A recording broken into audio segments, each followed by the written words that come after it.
নিশো যাই গেছে, সে already star, যে Nisho is a real star. আলাদা করে চিন্তা আরেকটার দাঁত গজানোর দরকার নেই বা শিং গজানোর দরকার নেই।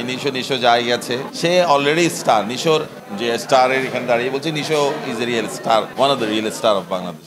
তো ওই জায়গা থেকে তো আমরা একটা স্টার নিয়েই কাজ করছি। তার ব্র্যান্ড যেটা আছে অ্যাক্টিং, সেটা তো সে দেওয়ার চেষ্টা করছে, কিন্তু নিশোর যেটা সবচেয়ে বড় অ্যাডভান্টেজ হচ্ছে নিজের যে জিনিসটা তার ফ্যানরা পছন্দ করে সেটার বাইরেও চরিত্র যা চায় সেই অনুযায়ী নিজেকে ভাঙার চেষ্টা করে। তো নতুন কিছুই পাবেন, সেই হিসাব অনুযায়ী নিশো অবশ্যই নতুন কিছুই নিশোর কাছ থেকে পাবেন।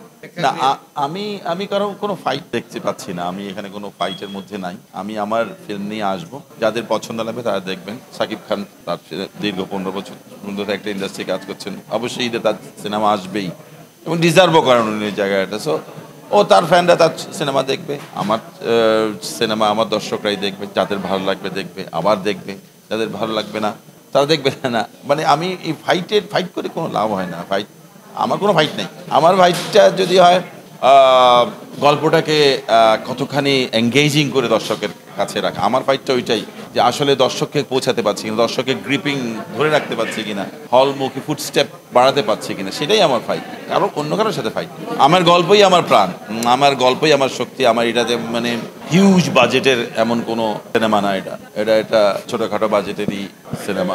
আমরা চেষ্টা করেছি যতখানি সম্ভব যা যা দরকার তাই করতে। তো এর মধ্যে থেকে এই গল্পটাকেই মানুষের মধ্যে থাকতে, চরিত্রগুলো মানুষের কাছাকাছি পৌঁছাতে, গল্পর চরিত্রটাই আমার এই সিনেমার প্রাণ। এবং আমরা টেকনিক্যালি যে টিমটা, বাংলাদেশের বেস্ট টিমটাকেই নিয়েছি এবং তো তারাই সর্বোচ্চ দিয়ে আমরা আশাবাদী, অনেক আশাবাদী। প্রত্যেক সিনেমারই দর্শক আছে আলাদা।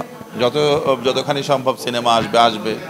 আমার এটা নিয়ে কোনো মন্তব্য নেই বা নেই।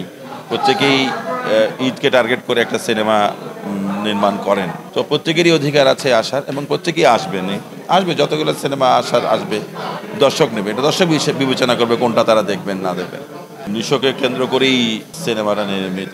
অবশ্যই একটা বিগার রোল, বিগার সামাজিক এবং এই সময়ের প্রাসঙ্গিক একটা সিনেমা নিয়ে আসছি আমরা। এবং নিশো জানে সে কি করছে, কতখানি করতে হবে এবং কতটুকু তার কাছ থেকে চাওয়া, সব ব্যাপারে সে অ্যাওয়ার আছে এবং সেই অনুযায়ী সে ডেলিভার করছে। আমরাও চেষ্টা করছি আমাদের শতভাগ দিয়ে কাজ করার।